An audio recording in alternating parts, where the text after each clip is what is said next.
Hollywood, California, Monday, January 11th.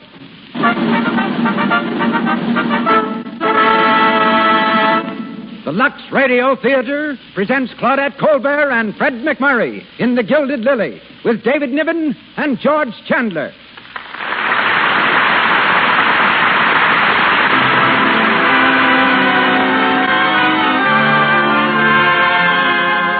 Lux presents Hollywood.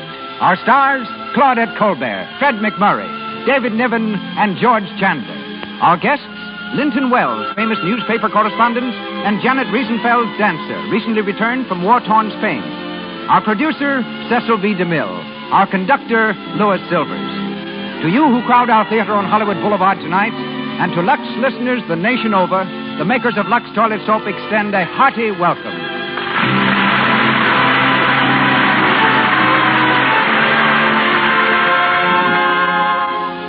Perhaps more so than anyone else, does the lovely screen star have to guard a beautiful complexion.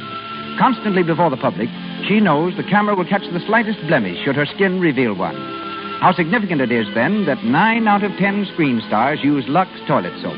The same beauty care so inexpensive that every girl can use it every day. Begin your Lux Toilet Soap beauty care tomorrow. The Lux Radio Theater presents its distinguished producer, ladies and gentlemen, Mr. Cecil B. DeMille.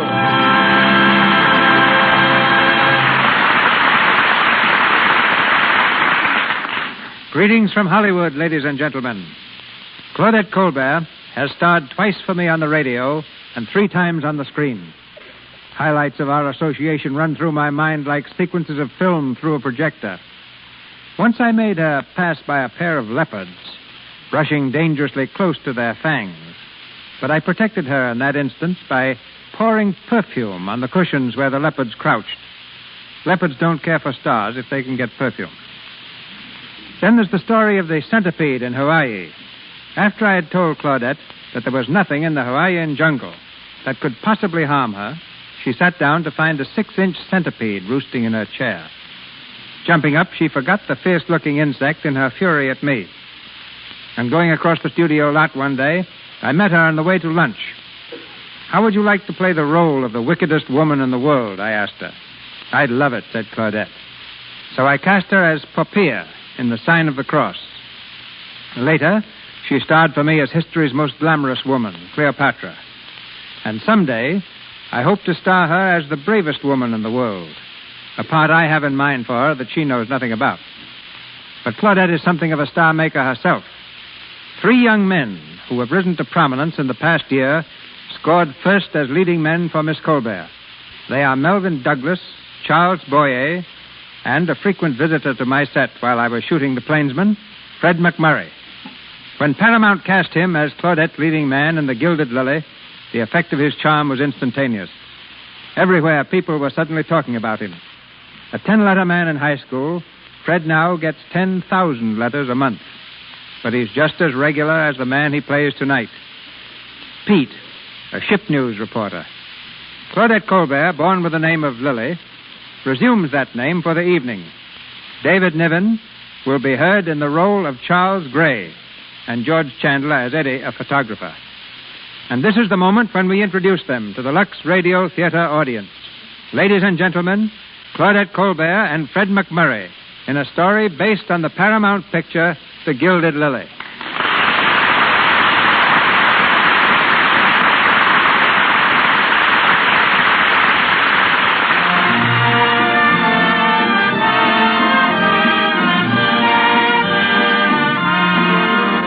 (42nd and 5th Avenue, New York City. From a park bench not far from the steps of the public library, 2 young people are idly contemplating the surge of traffic at the busy intersection. They are Pete Dawes, a newspaper reporter, who leans back against the bench, his long legs stretched out before him, and Lily David, a stenographer. They haven't been talking very much, just watching, and eating popcorn from a paper bag.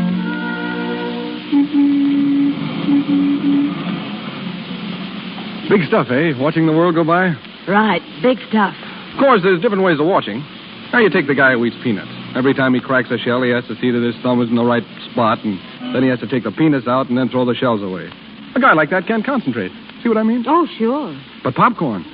Popcorn was made for watching the world go by.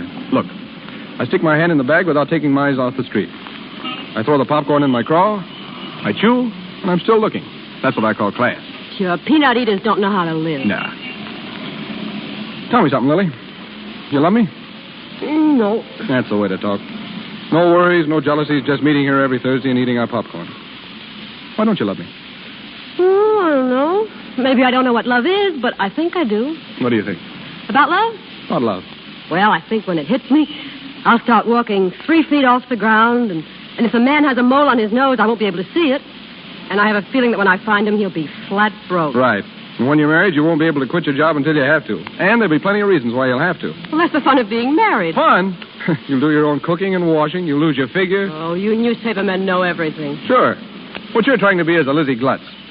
Lizzie Glutz? Yeah, the girl who runs her own little world to suit herself because she's too unimportant to have the world run her. Oh, it sounds great to me. Of course it does. The smarter you are, the harder you try for that kind of life. But Lizzie Glutz is Lizzie Glutz simply because she's too darn dumb to be anything else. And that's not you. Oh, Pete, you're talking through your nose again. Ah, there's a dame for you. I try to tell her she's got it in her to be big stuff, and what does she do? She says, let's go for a walk. Only as far as the subway, though. I got to work tonight. Say, they're boat docking? Yeah. I got to get an interview with some visiting goof about what he thinks of our beautiful buildings and tall women. Oh, Pete, someday I'd like to go down and meet a boat with you, just to see what celebrities are like, huh? If people really knew, there wouldn't be any celebrities. Well, let's go. I'll walk you to the subway. Wait a minute. Don't you think you'd better put your shoes on? Gosh, I forgot I took them off. You're just a grandpa at heart. Come on, hurry up. I don't want to miss the West Side Limited.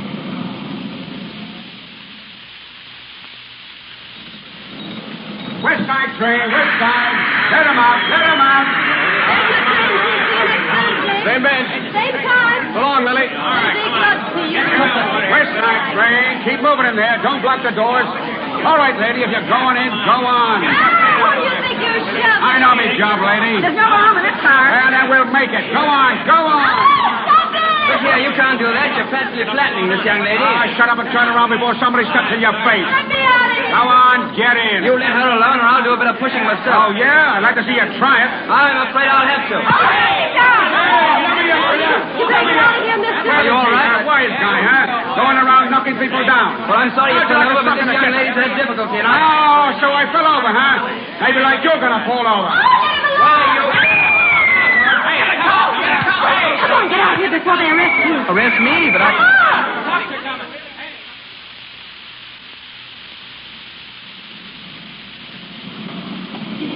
Don't look back, but is anybody following us? I can't see without looking. Well, let's duck into a store. A store here, in this one. Oh, mister, whatever you do, never sock a subway guard. Not even for you? Well... What is it, please? No, what's what? Can I wait on you? Well, no. Oh, no, we're just browsing around. Browsing? For an artificial leg? Artificial what? Well, that's all we sell in here, sir. Well, That's a lovely day, isn't it? I think so. quite. Well, thanks very much. Come on, let's get out.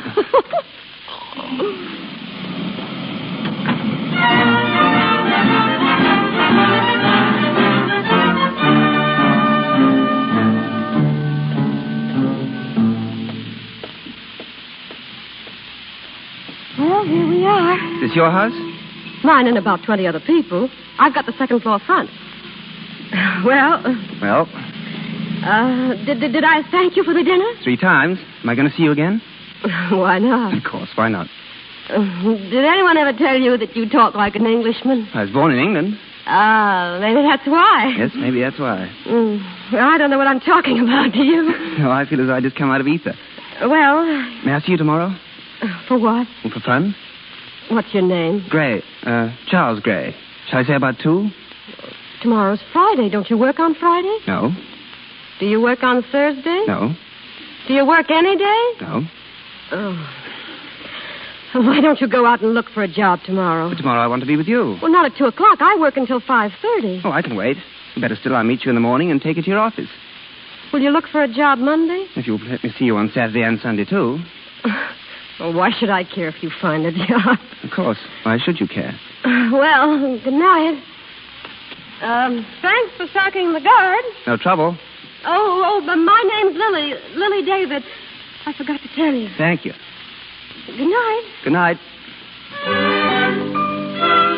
Well,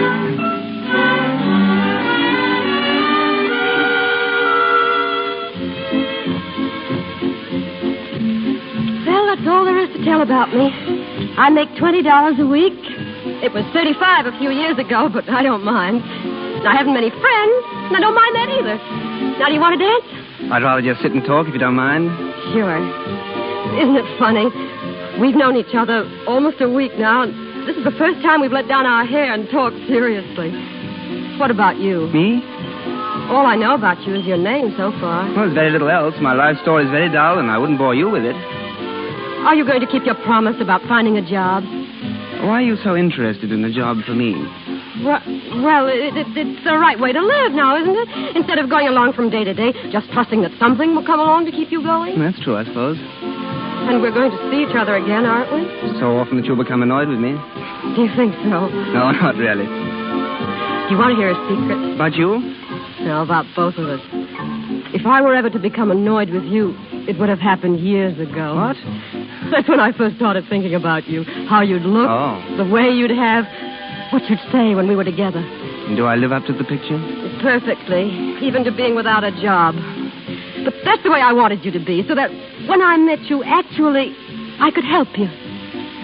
Well, there's not much I can say after that. If I simply told you I loved you, it would sound rather flat, wouldn't it? I don't think so. Shall I try it, just to see how it sounds? Will you mean it? How could I help but mean it? Then try it. I love you so much.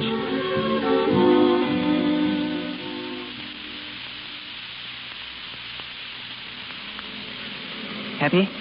Oh, gloriously. But we shouldn't have taken a cab. We had to celebrate. It isn't every night I tell a girl that I love her. I hope not. I'll pay half the bill. All right. And what about tomorrow? Will I see you? Oh, tomorrow and the day after and the day after that and... Oh, no, wait a minute. No, tomorrow's Thursday, isn't it? Yes, why? Oh, I can't see you tomorrow night. I have a date. Oh. You don't mind, do you? It's been every Thursday for such a long time.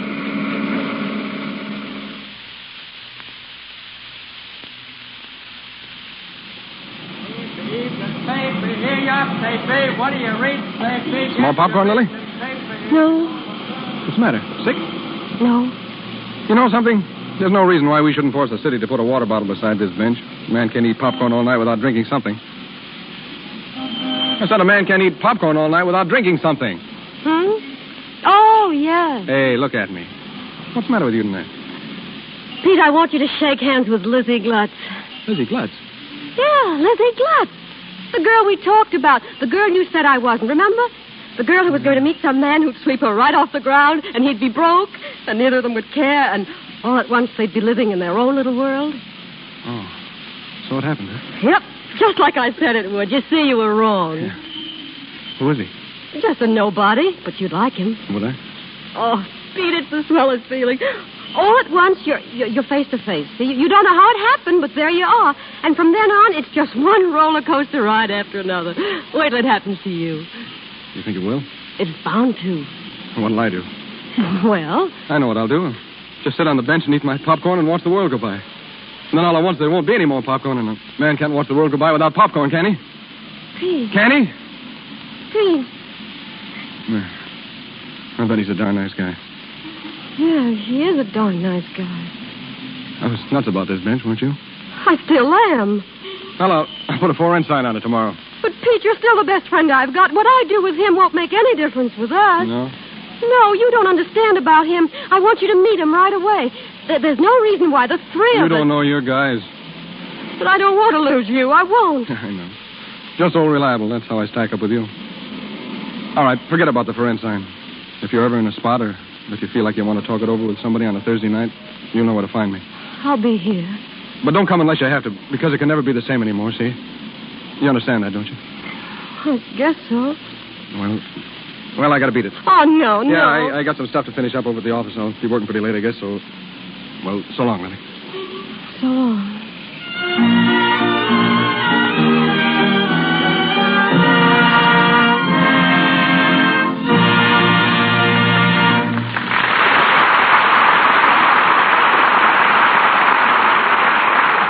In just a moment, we will continue with the Lux Radio Theater presentation of The Gilded Lily, starring Claudette Colbert and Fred McMurray. For the moment, we want to tell you a little inside story about Mr. DeMille's own studio, Paramount. Yesterday, there was a story conference. Now, as we tune in, some of the girls are still typing away at the script. Madge is particularly rushed. She and Virginia have a special date tonight with two special gentlemen, and Virginia's all ready to go. All set, Matt? Come on. Oh, Virginia, is it that late? Oh, I'm tired. Honest, I don't know how I can go out tonight. I've been digging in my files and typing like mad all day long. Couldn't we go tomorrow night? Oh, no. I'm tired, too, but I know what to do about it. I just pop into a nice, warm, Lux toilet soap bath. Haven't you tried that? It makes you feel swell, round to go. Thousands of popular girls all over the country are in on the Lux Toilet Soap Beauty Bath secret. Famous screen stars like Betty Davis and Carole Lombard find it a wonderful pick-me-up after a hard studio day. And most important of all, you can depend on Lux Toilet Soap's active lather to protect daintiness, keep your skin sweet. You'll love the delicate, expensive fragrance of this fine white soap. Once again, Mr. DeMille. We continue with The Gilded Lily, starring Claudette Colbert and Fred McMurray with David Niven.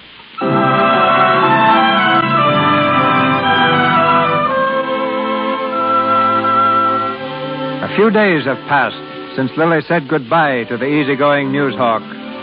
We're in a richly furnished apartment of a Park Avenue hotel, where two men stand facing each other across a table. The older man is the Duke of Loamshire, visiting America incognito. The younger is his son, known to us as Charles Grey, known in England as Lord Granville. The Duke of Loamshire breaks a long silence. So, it's actually that serious, Charles. Yes, Father. Well, and now what? Well, first I'll have to cable Helen and ask her to break the engagement. That's going to be rather difficult. I know. And this Lily. Well, I'll simply tell her that fate takes care of idiots and supplies them well with money, and I'll take her back to England and we'll be married. And that's that. Well, Gray, why did you lie about yourself to this girl? Tell her that you were a nobody, that you had no money. I didn't. She told me that about myself. And after that, I was afraid to tell her the truth because... Because you wanted to be what she thought you were. Yes. Oh, that's human, I suppose. But you'll forgive me, of course, if my mouth seems to hang open at times. Why, back home you were so enthused about social things. Parties, clubs, and all that. And here, all at once, you plunge yourself into a terrible, serious romance with this shop girl. She's not a shop girl. She works in an office. Oh, forgive me.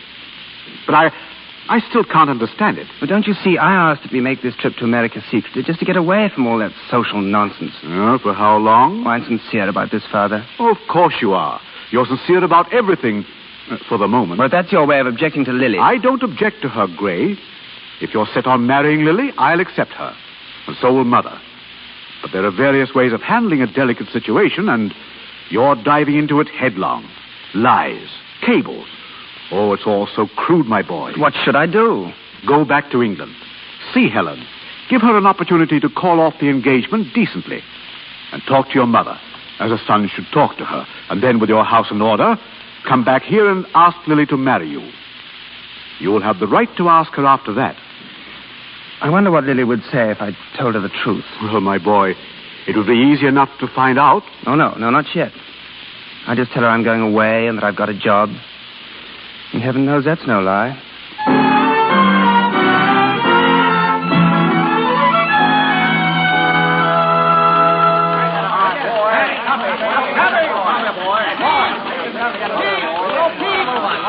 Hey, Pete. Yeah, what do you want, Eddie? The boss is looking for you. You better put your shoes on and get on in there. Okay, take it easy. Well, it sounds important. Sure, it's always important. Hello, Jack. You want to see me? Old Pete Dawes, the demon reporter. Say, why don't you wake up and notice what's going on in front of those St. Bernard eyes? What? Well, would it interest you at all on this beautiful sunshiny day to know that the Duke of Loamshire and his son have been playing around town here for 6 weeks without a line of print? Well, how'd they get here? Phony names. But where were you? They run pictures of the kid when he got engaged to some English dame. Can't you use your eyes? Well, what am I supposed to be? Secret Service operator number 13? I don't know what you're supposed to be. And while you're walking around here in a trance, we have to pay a smart little hotel bellhop $5 for the tip. Okay, where are they? They're sailing today at noon. Noon? I'll get him at the boat. Hey, wait a minute. Take these pictures and clips along so you can at least tell them from Adam. And keep your mouth shut. We're the only sheet in town that's got anything. You hope.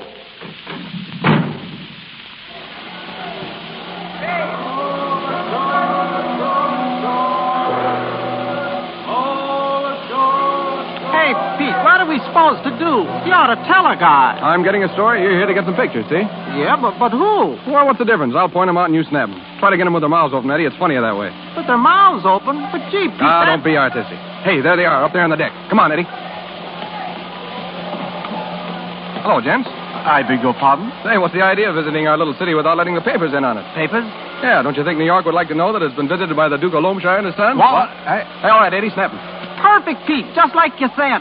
But, my good man, you must be mistaken. Oh, not at all. How about a little statement as to why you were here, what you were doing? Look, couldn't you be a good sport and forget that you saw us? We'd appreciate it tremendously.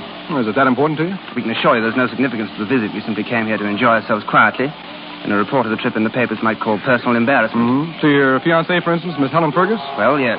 You're still engaged, aren't you? Yes, of course. We'd be glad to make it worth your while. Oh, don't bother. If it's that important, well, as far as I'm concerned, I've never seen you. You promise that? Sure. Come on, Eddie. Thank you. Don't mention it. Hey, what do you mean, promising those guys you didn't see them? What of it? You saw him, didn't you? Sure, I got their...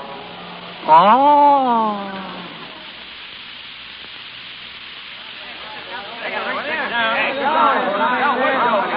Pete Daw speaking.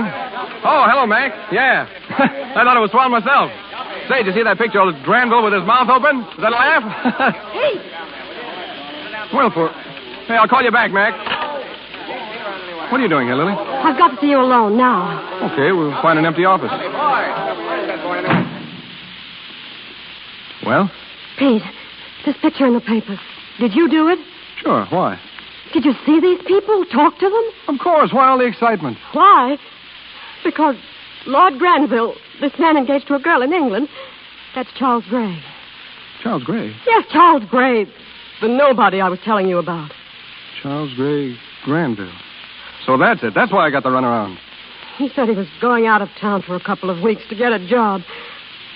Pete, what did he say? What did he talk about? Oh, he just... Well, go ahead. I'm asking for it. Well, he said he'd just been fooling around in America on the quiet and that he was going back to marry that English dame.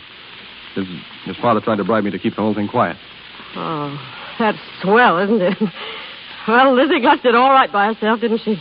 He was broke, a nobody. He said he loved me. Now, what did he think I was? Oh, don't get all worked up about him. If he ever comes back here, I'll break his neck. He won't come back. All right, what are you going to do about it? What can you do? I'd like to do to him what he's done to me. Make him something to laugh at. Yeah, why not? Oh, no. When you're the sap, you're the sap. Anything you do makes you even more the sap. Well, there's a story for your paper. Lord Granville walks out on poor working girl. Can't you see the headlines? Yeah, I can see the headlines.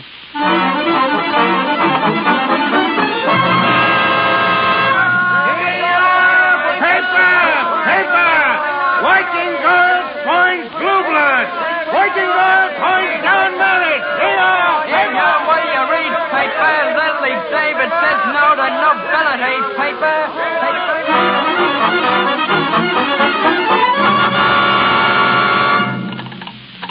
Hello? Hello? Listen, I want to speak to Pete Dawes. It's Miss David calling. Lily David. What? He is so in. You tell that big gorilla if he doesn't speak to me. Hello? Hello? Oh. She's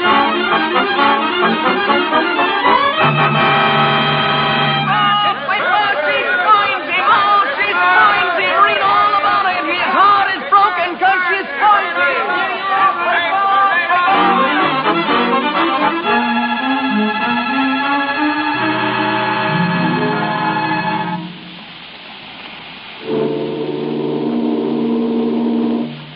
Poor little Arthur's girl discarded the love of Lord Charles in unshaken belief that romance would eventually be hers. Lord Charles is now returning home, his heart heavy with grief at the thought... Oh, stop it, Father. Well, there you are. The latest radio bulletin. The captain has kept it out of the ship's paper, but it's all over England. I can't understand this. What's her idea? What's she after? A girl of her type? You'll hear from her later, asking for money to stop further publicity. Well, I'll have to admit, she had me fooled completely. Now, we'll have to be very careful. course, the harm has already been done with Helen. Oh, it's a shame she was drawn into this mess. Oh, that's over. But if there are going to be reporters at Southampton waiting for you, asking for statements... I'll give them a statement. No, you won't. Well, if I'd known I was going to drag you and Mother into cheap scandal... My boy, all we have to do is be sure that nothing is done to encourage it. If there was only some way of stopping her without resorting to the courts. Well, that won't be difficult, now that I know her language.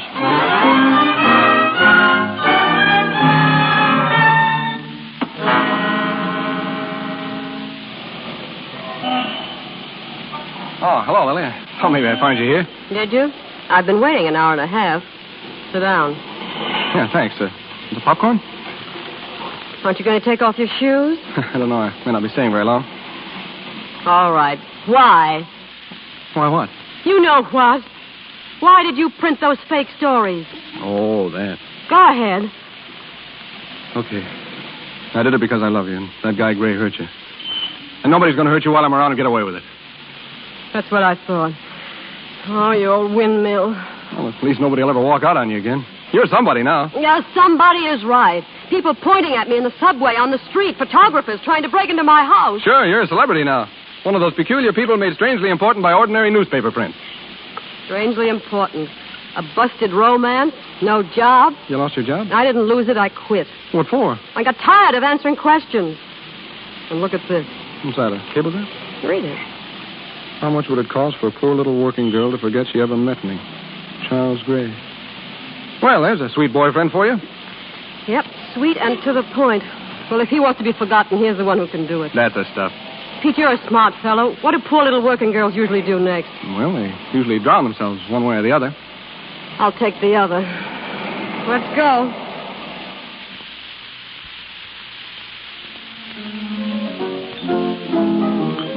Nice joint, huh? Not classy, but it's comfortable. Hey. Oh, I'm sorry. I was thinking. Yeah, I noticed it. You know, there's one thing about Gray, Pete. He gave me the swellest moments I ever had in my life. How much will it cost for a poor little working girl to forget? Oh, all right. I'm quiet. If you ever pull another crack about that guy... Hello, Pete. Oh, hello, Nate. Where you been? I expected to see you when we had that Pip murder here last month. I'm handling ship news now, Nate. Byline and everything. Don't you read it? Nah. Where's your girlfriend? Oh, Nate, I want you to meet Lily David. Lily, this is Nate Sarkanopoulous, the smartest cafe man in the business. Hello. How are you? Hi. Lily David, huh? Yeah, I read about you. Kicking Lord Huses back to England. That's what I say. Send all these foreigners back where they're supposed to be. Nate, how's business? Terrible. Too many nightclubs. You haven't got something to drag them in, you starve. What I need is a first-class A-1 attraction. A name. Yeah, that'd help, Nate. Sure, but where do you find them when they don't ask for $1 million? Hey, wait a minute. Listen, Nate. I've got just the thing you're looking for. Not too expensive, but a big attraction. Should jam the place for months. Yeah? Who is she? Lily David. What? Now, wait a minute.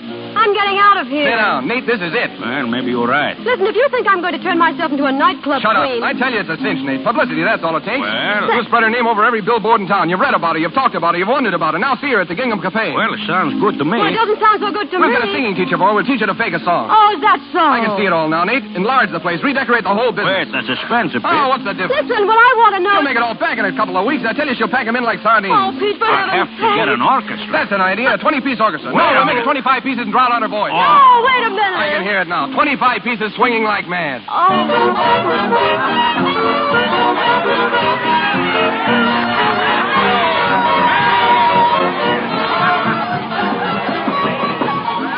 Who's there? Pete. Oh, go jump in the lake. Hello. What do you think this dressing room is, a public thoroughfare? Say, you ought to see the crowd out there. It's packed. I told you we'd do it. They're waiting to see you, Lily David, the little office girl who thought you was Lizzie Glenn. Waiting to see me. Ha! Well, you don't have to get hysterical about it. Oh, Pete, can't you see how silly this is? Let's pretend we're sane again and call the whole thing off. No, why do that? Why? Look at me. I'm supposed to go out there and try to sing, try to dance. Dance. In an outfit like this, I can't even walk. Oh, you'll come all right. Just sing your song and do your dance. That's all. All they want to do is all they want is a chance to see you. Yeah, I'd like to see you go out there in this and let them look you over. I feel like a fancy porch swing. Lily. Oh, shut up. Well, Lily, look, I brought you something. See, a bracelet. A bracelet? Oh, Pete. Like it? It's lovely, but you shouldn't have done it. Ah, that's all right. I got a lot of other stuff, too. Here, look. A necklace, diamond earrings, a couple of brooches, an anklet, and 6 ruby rings. Swell, huh? Where did you get this? The whole layout cost me $15. From 5 feet away, nobody can tell the difference. And this is your little present to me. Now, look, we don't know where this stuff came from. There'll be rumors, of course, that this necklace was given to you by the prince of someplace or other, and the earrings are a little token of esteem from the Duke of whatchamacallit. Uh-huh. And the anklet from some king of some little country. I'll work out a good gag on that. Oh, sure. Of course, we'll pay no attention to the rumors. We'll just wear our jewelry and let people talk. Sure. Say, Pete, isn't there something missing? Missing? Where's that little gadget I got from Napoleon? Well, wouldn't be a bad idea at that. Yeah. But don't worry, I'll have your name in headlines every day. Lily David, the famous no girl, the glamour girl. I'll have you ditching everybody from a count to a Raja. Oh, could you by any chance be living my life for me? Miss David, they're waiting. Ah, she's coming. Ready, Lily? Oh, I suppose so. Oh, come on, buck up. You know, just to show me that everything's all right. Oh, Pete, you're such a fool. I don't know whether to kiss you or kick you. Well, a kiss would be easy to take, but I guess the kick would be easier to give. Oh, Pete. Right, girl. Oh, and say, Lily, that first little bracelet I gave you, it's personal. For me. It's on the level. No kidding? No kidding. Now go out there and murder him.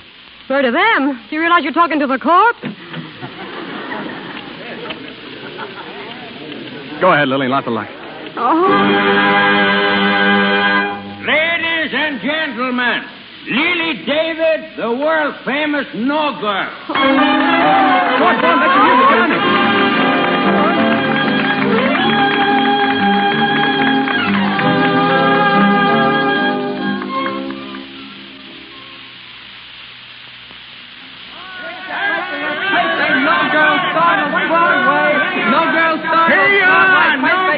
Refuses key to city. Read on. No girl says no to Raja Punjapur. No girl says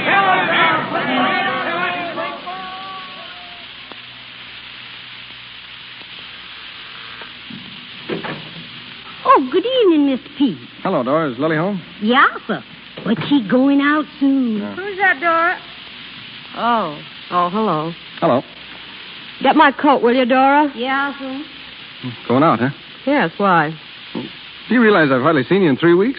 Gosh, I know it was my idea to have you step out now and then. It was your idea, all right. I must be seen in the right places with the right people, correct? Yeah, but look, I didn't mean all the time. Gosh, a fella gets kind of lonesome sitting around talking to himself. What are you doing tonight? A date? The old guy with the 43 creameries. I suppose you forgot you've introduced me to him. Oh, can't you call it off? Just this once. You know, tell him you're sick. You had your throat cut or something. Why? Well... All right. Tonight, you and I? Ah, swell. We'll go out and get some popcorn, huh? Oh, Dora. Yeah, sir? Never mind the coat. And you'll find Mr. Decker's phone number in the little book. Tell him I'm staying home tonight. That a girl. With a headache. It's a nice crack. All right, what'll we talk about? The weather? Oh, listen, Lily, I got to talk to you seriously tonight. Excuse me. Yeah. Hello? Oh, hello, Mr. Randall. It's the millionaire from Yonkers. I'll hang up on him. How are you, Mr. Randall? Oh, just fine. What? Oh, Mr. Randall. Hey, what's he saying? No, I can't. No, I said I can't. You can't what? No, some other time, Mr. Randall. Oh, of course I do. Hey, give me that phone. Pete. Hello. Listen, you. Hang up that phone and don't call back again. Miss David isn't in. Huh? This is her father. The papa's getting burned up. Well, the way those mugs talk, you think they owned you. How do you think I feel about it? Do you think I asked for this? No time for myself, working most of the night, reporters hounding me all the time, people expecting me to do something crazy every time I step outside. Gosh, why haven't you thought of having me pushed over Niagara Falls in a kiddie car? Yeah. Well, let's drop the whole thing. It was my idea, and I'm admitting it's wrong. We could go away to the mountains, maybe, where you could get some rest, and then maybe we could... Oh, Lily, I know I'm just a mug, no class, not even a crease in my pants, but... Well, do you know what I'm trying to say? I think so. Well, how do you feel about it? Oh, Pete, I'd marry you in a minute if it would make either of us any happier. But something happened to me once, and I'm not going to be satisfied until I find out why. Now, you're going to let that guy bother you for the rest of your life? Pete, I can tell you this because I know you'll understand. I feel like a kid must feel when someone he loves slaps him in the face. He's hurt, he's angry, but he still loves. Yeah, same old Lily. I have to see him. Sure you do. I wonder what would happen if I took one of those London nightclub offers. And if he really wanted to see me... You do that and he'll be camping on the doorstep. Say, how many times do I have to tell you you developed into a mighty swell dish? Pete, I'm going to London. I know what's going to happen. You'll see Gray, find out in 10 minutes he's still a lug, and come tearing back home. At least I'd know. Right. I'm just blabbing. Sure, you go ahead, and I'll sort of stay here to keep things rolling. What? You're coming along. Me? Yes, you. What do you expect to do while I'm barging around in a strange country? Stay here and write fan letters? Oh, Lily. I say you're coming with me. Well, all right, I will. But get this. I don't like that guy, and I never will. And if he tries to pull any more of his fancy tricks, I'll pop him right in the nose. Oh, Pete, you've got the soul of a poet.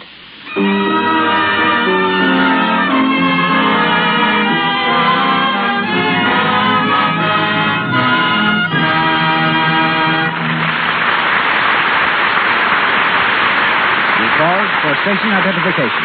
This is the Columbia Broadcasting System. KNX, Los Angeles, the voice of Hollywood.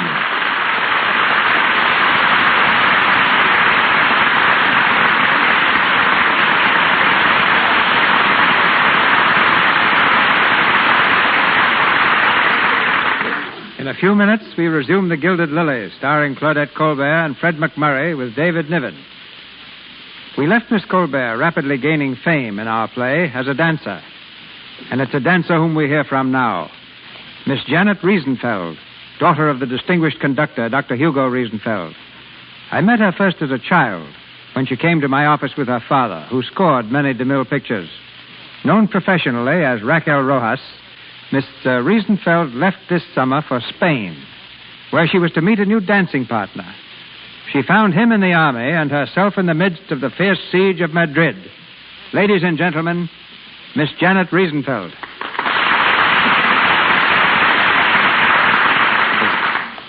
Thank you, Mr. DeMille. Yes, I went to Spain to dance and learned all sorts of new steps, dodging bombs and bullets. With fighting going on, Janet, how were you able to enter Madrid?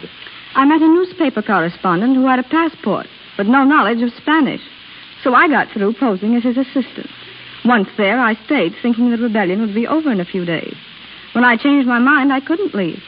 After 6 terrifying weeks, the American embassy left Madrid for Valencia on Thanksgiving Day, and I went along. Did you see much actual fighting? You couldn't live in Madrid and not see it, Mr. DeMille. Madrid is a city of death and ruin, but the spirit of the people is incredibly magnificent. I was only half a block away when the first rebel bomb struck. From then on, the gunfire and cannonading was ceaseless. I spent my time in Madrid dancing at benefits for soldiers, searching for food and avoiding shells. We managed to get by on a scant supply of rice, lentils, and bread. When one is in the midst of a siege, without light, warmth, or sufficient food, and with death raining down in bombs and shrapnel, one doesn't exactly look for the luxuries of life. But nonetheless, I was able to secure a few of the minor comforts during my stay in Madrid. One of these you will be especially interested in, Mr. DeMille. It was Lux toilet soap. Although I would have rather had a nice juicy steak, at least I was able to keep a whole skin and keep it clean. I bought Lux soap in sections of the city where no other foreign product was displayed. Madrid, of course, had no hot water, but that didn't bother Lux toilet soap very much. I found it lathered just as beautifully in cold water. Are the reports true that women are fighting with their men at the front? Yes. They're just as heroic and brave as their soldiers. But principally, they have taken over the civilian work of the men. Being an American, nothing moved me as much as when the word came that President Roosevelt had been reelected. In the midst of all the suffering and bloodshed, Madrid welcomed that news enthusiastically. President Roosevelt's picture appeared everywhere, and I soon realized that next to their own, our flag is closest to the hearts of the Madrileños. The hardship of my few months were nothing compared to the suffering of the Spanish people. More than anything else, the experience has made me grateful that I'm an American. Thanks and good night. Good night, Miss Riesenfeld.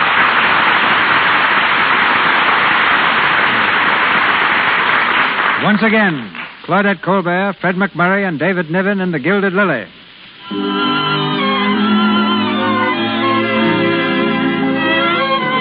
A figure of international reputation, Lily went to London, where she quickly became the toast of Mayfair.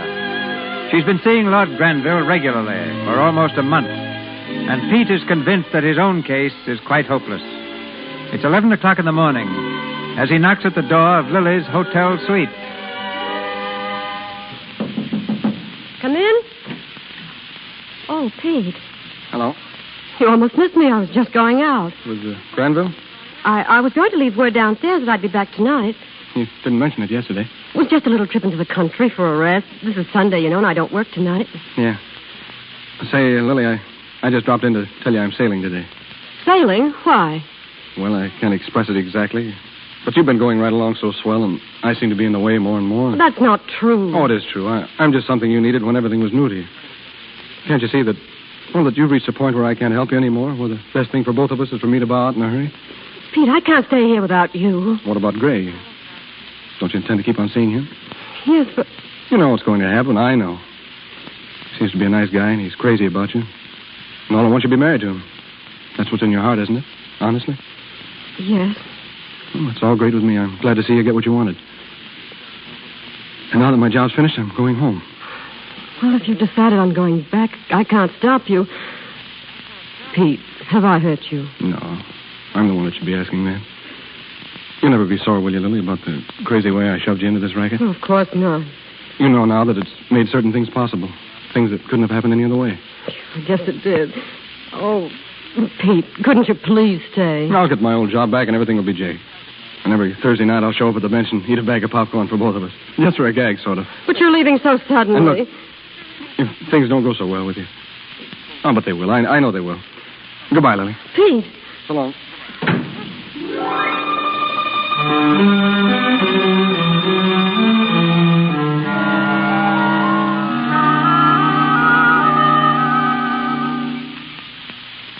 Like it? Oh, it's heavenly. I'd almost forgotten what the country was like. And now this place. Oh, I can understand what that old innkeeper meant now. Hey, what was that? Didn't you hear him? Oh, yeah, something about this being the very place where his wife said she'd marry him. That was it, wasn't it? Yes, 30 years ago, right here. He's a queer old bird. It must be very funny, really. Oh, I'd love to have seen them. Hugo and Lizzie Glutz. Glutz? Who told you that was her name? It had to be. I'll bet she sat right here where I'm sitting. And Hugo stood up, of course, because he had on his Sunday pants. It's rather pathetic, isn't it?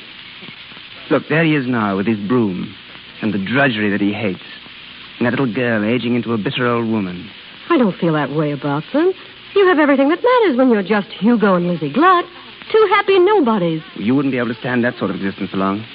It's what I've wanted all my life. Great. What possible pleasure is there in parading ourselves before a crowd as though we're trying to let the whole world see that we're actually in love? Well, is it so terrible that I'm proud of you? Lily, do you realize what's happened to you? You're known all over the world. Men everywhere have talked about you and wanted you. Now all those people that laughed at me when they thought I'd lost you. Now they're going to see that you belong to me, that you always did belong to me. Gray. Yes, what is it, Lily? Oh, nothing. Nothing.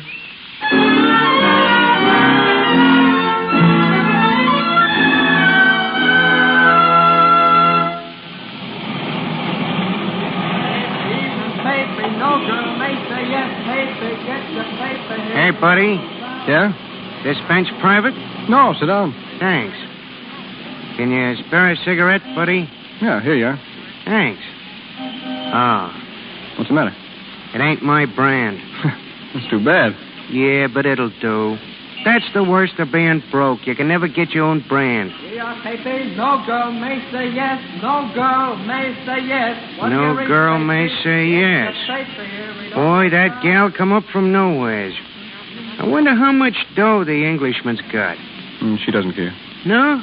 How do you figure? Oh, it's just my guess. Well, maybe so, but a couple of $1,000,000 would come in handy for a cold winter. $2 million or 2 cents. Doesn't make any difference to that girl. She's got an idea in the back of her head about what the perfect life should be. And she's not going to stop hunting until she finds it. Yeah?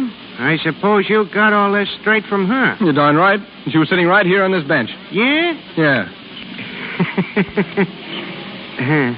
Say, you ain't Napoleon, are you? No. Are you? Me? No, I ain't. I think I'll be going. Hey, wait a minute. How do you mail a bag of popcorn? I don't know. Ask your keeper.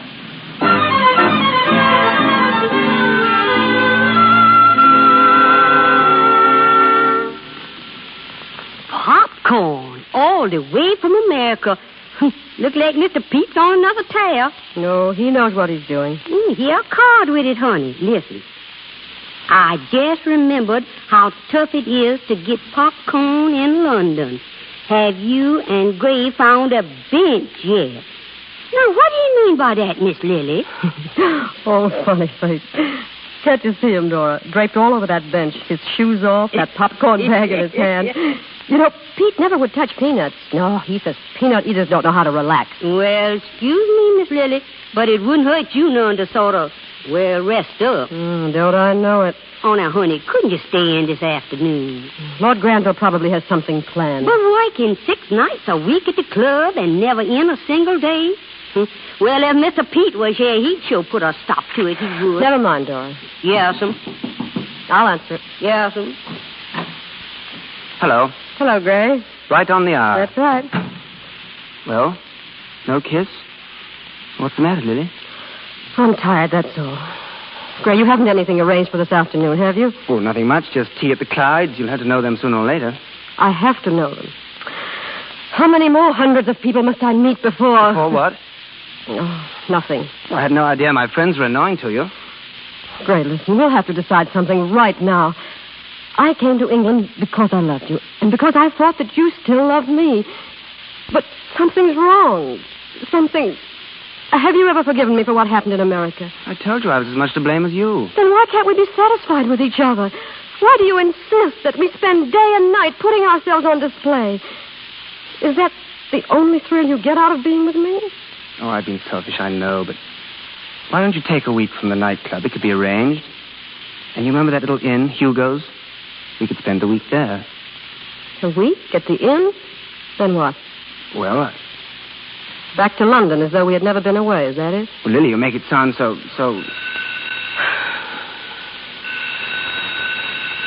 Shall I answer it? Lily. Yes? Who? Photographers from the American Syndicate? Photographers?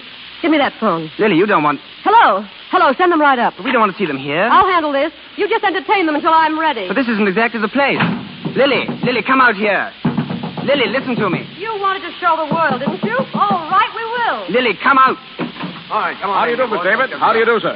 Set up the cameras, boys. Where's my flashbulb? Why, gentlemen, what... We're the photographers, Lord Granville. I'll get one here first, the fireplace shot.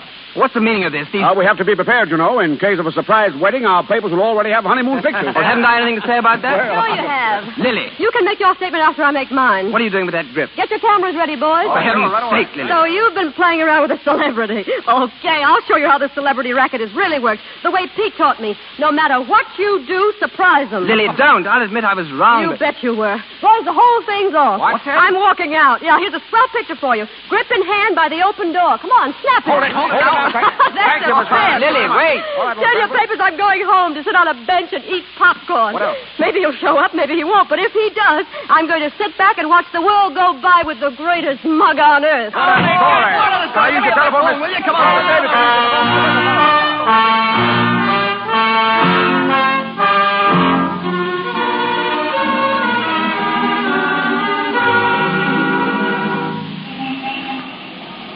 Are you sure you didn't see a man here? He'd be waiting right at this bench. Listen, lady. I seen lots of men here. Right up there's the public library. Men go in and out all the day and half the night. I can't remember all of them. Now go in. Let me sleep. Listen, he's tall, see? About that high with big feet and a bag of popcorn. Oh, now try to think. You know, there's something funny about this bench. It's haunted by crackpots. Now go away. No, I won't. I've got as much right here as you. What time is it, do you know? I said, what time is it? Hello, Lily. Oh, Pete. I tried to catch you at the boat, but I missed it. Oh. You're looking swell. Oh, Pete, I'm so glad to see you. If you ever get away from me again. Say, what goes on here? Oh, I don't know. All the way across the Atlantic, and I find that on our bench. Oh, I know him. What? Hey, you, wake up. You remember me? Oh, yeah. I want you to meet the girlfriend, Lily David. Lily David. Oh, let me out of here. Let me out of here. Well, I got some popcorn. So I see. Want to sit down? All right. Have some, Lily? Thanks.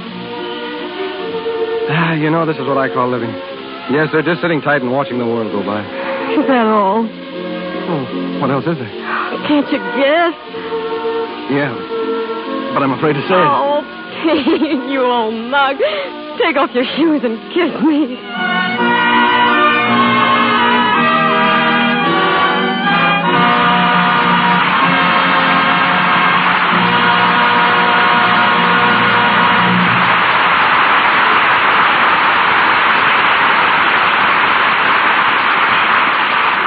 From Claudette Colbert and Fred McMurray, we'll hear again a little later.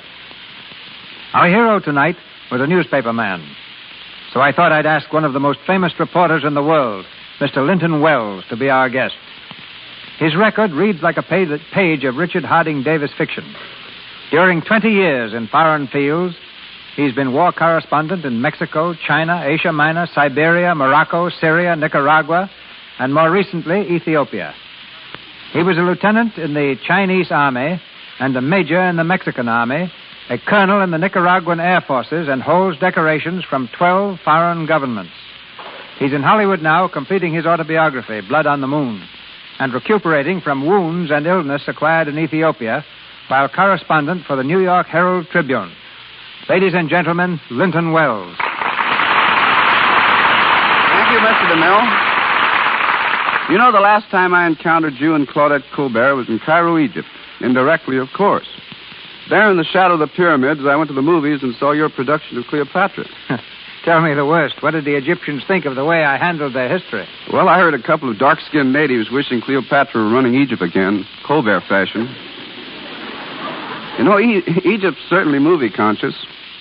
In Cairo, all society turns out one night each week and goes to the cinema.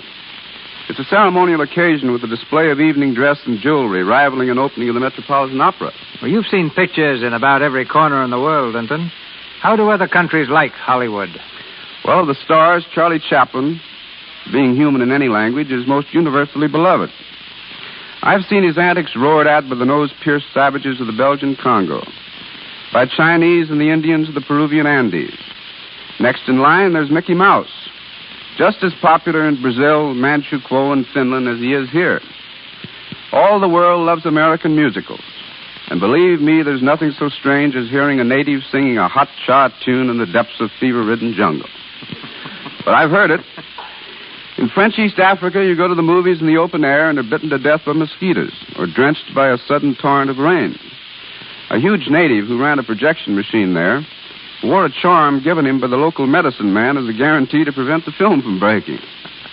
And in Japan, where most kissing sequences are cut out, the picture is explained by an interlocutor as the mood strikes him. I read your war dispatches from Ethiopia and noticed you occasionally had time to see a movie. Yes, in Addis Ababa, there were 3 ramshackle theaters infested with fleas and ancient pictures. The natives were enthusiastic over American films, though, and I saw them roll in the aisles of the Laurel and Hardy comedy, while their friends were fighting only a few miles away.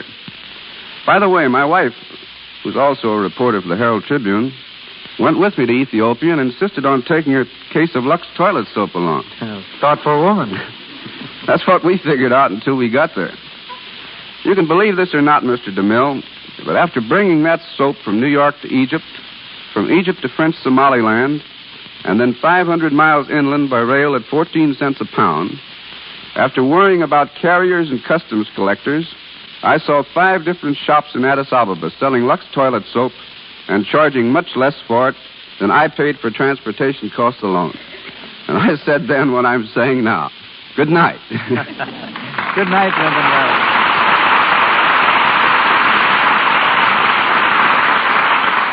Since starring on the Lux Radio Theater last summer, Claudette Colbert has observed her first wedding anniversary with Dr. Joel Pressman, established a lovely new home in Brentwood, and made what will undoubtedly prove another hit film, Maid of Salem.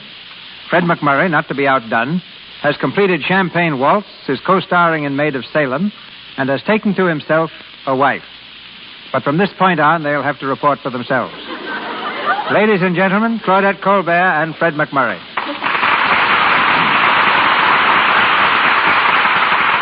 Mr. DeMille, after nearly an hour on the air, I'm afraid I'm all talked out.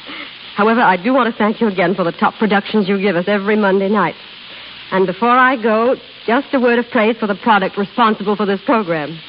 I could say many fine things about it, but the best indication of what I think of Lux toilet soap is the fact that I've used nothing else for years. All right, Fred, your turn. Thanks, Claudette. I had hopes of being neatly left out of this, Mr. DeMille. You and Claudette know me well enough to realize that I'm not one to get up in front of the microphone and make clever speeches. Well, then don't say anything. Oh, thanks. That suits me fine. Just a minute. Don't go either. I've heard a lot of music coming from the sets of your two pictures, Maid of Salem and Champagne Waltz. Since you'd rather not talk, suppose you sing. I thought you were a friend of mine. Well, since I'm on a spot, I'll try a chorus of a tune from the picture Champagne Waltz. The name of it is called When Is a Kiss Not a Kiss?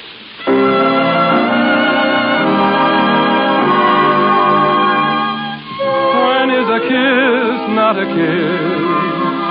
Whenever I'm not kissing you, when my two arms are missing you, nothing means a thing I do when it's not concerning you.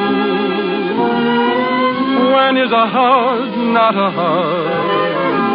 Whenever I'm not hugging you, if you'd allow me to always tag about, then I'd have something that I could brag about. When is a kiss not a kiss? When I can't do my kissing with you.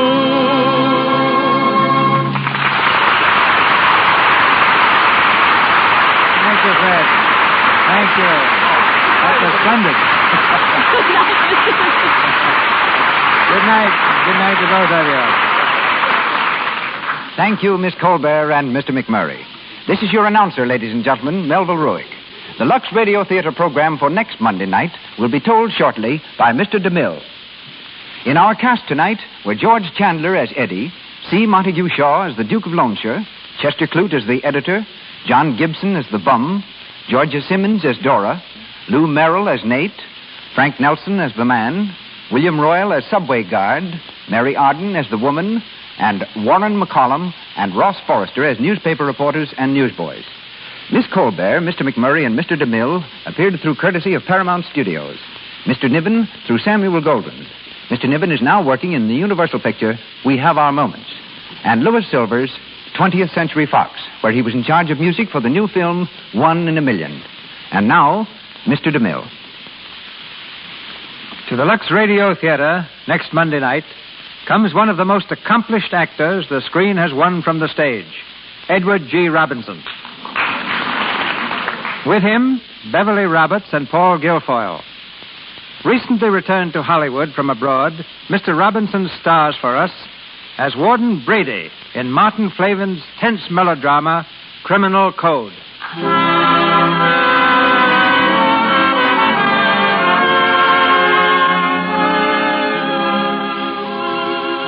Our sponsors, the makers of Lux Toilet Soap, join me in inviting you to be with us again next Monday night